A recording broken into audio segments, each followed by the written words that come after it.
This meeting of the Senate Judiciary Committee will come to order. More than a year ago, Vladimir Putin unleashed his unlawful war of aggression against Ukraine. During that year, the world has watched with horror as Russian forces have engaged in rampant, systematic war crimes and crimes against humanity, bombing schools, hospitals, homes, churches, shooting unarmed men and women and children in the streets, going house to house, raping and torturing those who live there. Last week brought fresh horror as a video surfaced online appearing to show a Russian soldier mercilessly beheading a Ukrainian prisoner of war, cutting his head off with a knife while he was still alive. Responding to that video, Ukrainian President Zelensky called on the world to act, and to act now. To President Zelensky and to all Ukrainians fighting for their survival, for global peace and freedom, let me start by saying this. This committee stands with you. We support you.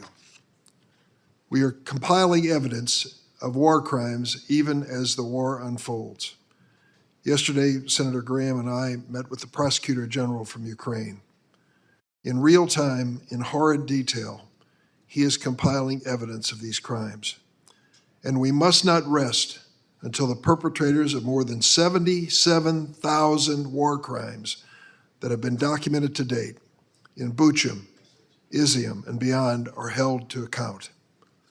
Before we proceed, I'd like to share a video, a few minutes, to understand what the people of Ukraine have been enduring since February of last year.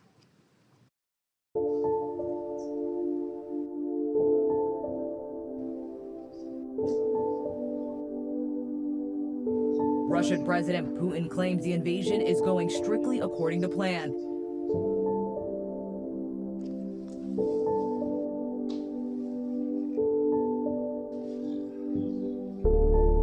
As Russian airstrikes hit more civilian areas, the fear is the worst is yet to come. Too gruesome to air, in this series of still frames, a man wearing military fatigues is seen using a knife to cut off the head of another man in army uniform. Amusement park, which before the war would have been filled with children. Missiles struck power stations and knocked out much of the city's electricity. In the center of that city 2 months ago, 1,000 civilians. Today, the Associated Press estimated a Russian missile strike that destroyed the theater killed 600 civilians. Я считаю этого человека военным преступником. Practically, there is no any war crime in history that was not and is not committed by Russians on Ukrainian soil. And there is no doubt. These are crimes against humanity.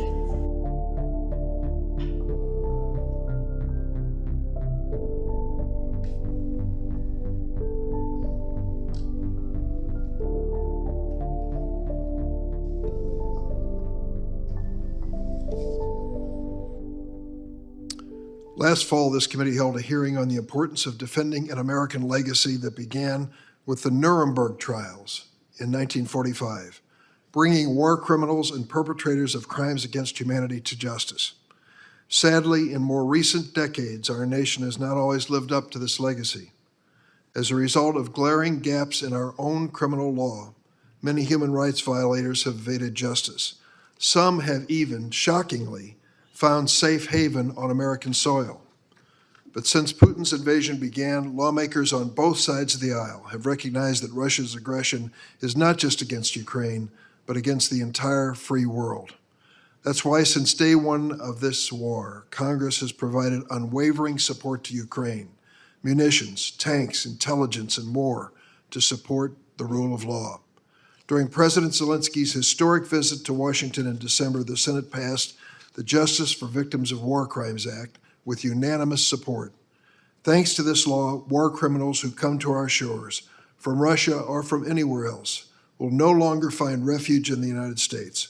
I want to thank Senators Grassley, Graham, Coons, and Tillis, and many others for joining me in introducing this measure. Together, we've sent a clear message to our allies and our adversaries. America will keep the promise we made at Nuremberg to defend human rights and the rule of law. But our work is far from finished. Yesterday, Ranking Member Graham and I hosted a meeting for committee members with Prosecutor General Costin. His team has gathered evidence, painstakingly put the effort together, risking their own lives to exhume bodies from mass graves and sift through the rubble of flattened schools and hospitals. Here in America, we need to do our part to support these investigations and to address any remaining gaps in the law that enable impunity.